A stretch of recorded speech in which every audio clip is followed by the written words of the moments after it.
Eu sou Malala. Tradução: Alessandra Steche. Parte 1. Antes do Talibã. Gosto de bolinhos, mas não de bala. E acho que chocolate amargo nem devia ser considerado chocolate. Odeio berinjela e pimentão. E amo pizza. Acho a Bela de Crepúsculo muito indecisa. E não entendo por que escolheu o chato do Edward. Como eu e minhas amigas do Paquistão dizemos, ele não faz muito bem para ela. Não ligo para maquiagem e joias, e não sou muito feminina, mas a minha cor favorita é rosa e admito que costumava passar muito tempo na frente do espelho brincando com meu cabelo. Quando eu era mais nova, tentei clarear a pele com mel, água de rosas e leite de búfala. O cheiro de leite no rosto é muito ruim. Costumo dizer que, se você olhar dentro da mochila de um menino, sempre vai estar bagunçada. Se olhar para o uniforme dele, sempre vai estar sujo. Não é a minha opinião, é um fato. Sou Pakhton, membro de uma tribo orgulhosa espalhada pelo Afeganistão e pelo Paquistão. Meu pai, Ziauddin, e minha mãe, Torpekai, são de uma aldeia nas montanhas, mas depois que se casaram, mudaram para Mingora, a maior cidade do Vale do Swat, que fica no noroeste do Paquistão, onde nasci. O Swat era famoso por sua beleza, e turistas vinham de toda parte ver as montanhas, as colinas verdejantes e os rios cristalinos. O meu nome é uma homenagem à grande heroína Pakhton, Malalai, cuja coragem inspirou seus compatriotas. Mas não acredito em brigas. Mesmo quando meu irmão de 14 anos, Kushal, me irrita até não poder mais, nunca brigo com ele. Em vez disso, ele briga comigo. E concordo com Newton. Para toda ação, existe uma reação oposta e de igual intensidade. Então, acho que podemos dizer que, quando Kushal briga comigo, apenas reajo. Discutimos sobre o controle da TV, sobre as tarefas domésticas, sobre quem é o melhor aluno, sobre quem comeu o último salgadinho, sobre qualquer coisa. Meu irmão de 10 anos, Atal, me irrita menos. Ele é ótimo em correr atrás da bola de cricket quando jogamos para fora da quadra, mas inventa suas próprias regras de vez em quando.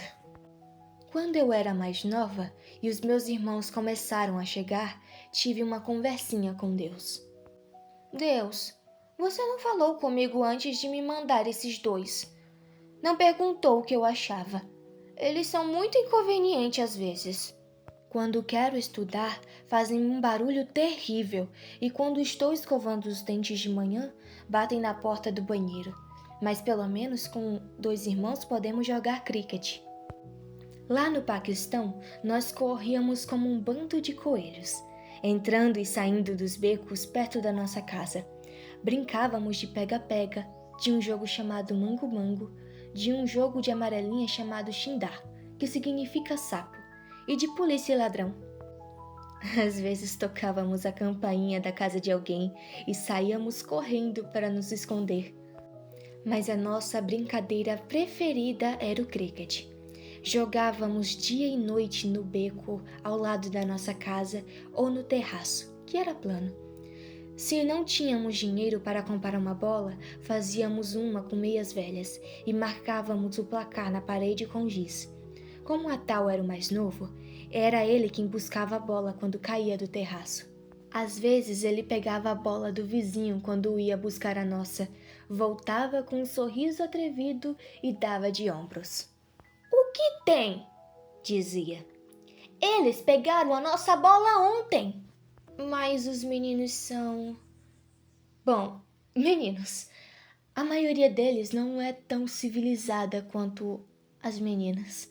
Então, se eu não estava a fim de aguentar o comportamento dos dois, descia e batia no muro entre a nossa casa e a de Safina. 2 batidas era o nosso código. Ela batia em resposta. Eu empurrava um tijolo para o nosso lado, abrindo um buraco entre as casas, e sussurrávamos uma para a outra. Às vezes eu ia à casa dela, ou ela à minha, e assistíamos ao nosso programa de TV favorito, Chara Lara Bombom, sobre um menino que tem um lápis mágico. Ou trabalhávamos nas bonequinhas que estávamos fazendo com palitos de fósforo e pedacinhos de tecido. Safina era minha amiga desde que eu tinha mais ou menos 8 anos. Ela era alguns anos mais nova do que eu, mas éramos muito próximas. Às vezes imitávamos uma outra, mas um dia achei que ela tinha ido longe demais. Quando a coisa que eu mais gostava, meu único brinquedo, um celular de plástico rosa que meu pai tinha me dado, desapareceu. Naquela tarde, quando fui brincar com Safina, ela tinha um idêntico. Disse que era dela, que tinha comprado no mercado. Bom, eu não acreditei e estava muito brava para pensar direito. Então, quando Safina não estava olhando, peguei um par de brincos dela. No dia seguinte, um colar. Eu nem gostava de bijuteria, mas não conseguia parar. Alguns dias depois, cheguei em casa e encontrei mamãe tão chateada que nem olhava para mim. Ela tinha encontrado as bijuterias roubadas na minha cômoda e devolvido. Safina me roubou primeiro! Gritei, mas mamãe não se abalou. Você é a mais velha, Malala. Devia dar o exemplo. Fui para o quarto, cheia de vergonha, mas a longa espera até meu pai chegar em casa foi a pior coisa. Ele era meu herói, corajoso e cheio de princípios, e eu era sua Jane. Ia ficar tão decepcionado, mas ele não levantou a voz ou brigou comigo. Sabia que eu já estava sendo tão dura comigo mesma que não precisava me responder. Em vez disso, me consolou falando sobre os erros que grandes heróis cometeram quando criança. Heróis como Mahatma Gandhi, o grande pacifista, o Muhammad Ali Jinnah, o fundador do Paquistão. Ele mencionou um ditado que seu pai dizia: uma criança é uma criança quando é criança, mesmo que seja um profeta. Pensei em nosso código pactual, que rege como nós pactos vivemos. Uma parte desse código é sobre badal, vingança, e diz que um insulto deve ser respondido com outro, uma morte com outra, e por assim adiante. Senti o gosto da vingança, e era amargo. Naquele dia jurei que jamais tomaria parte de um badal. Pedi desculpa a Safina e os meus pais. Eu esperava que ela também pedisse desculpas e devolvesse o meu celular, mas minha amiga não disse nada.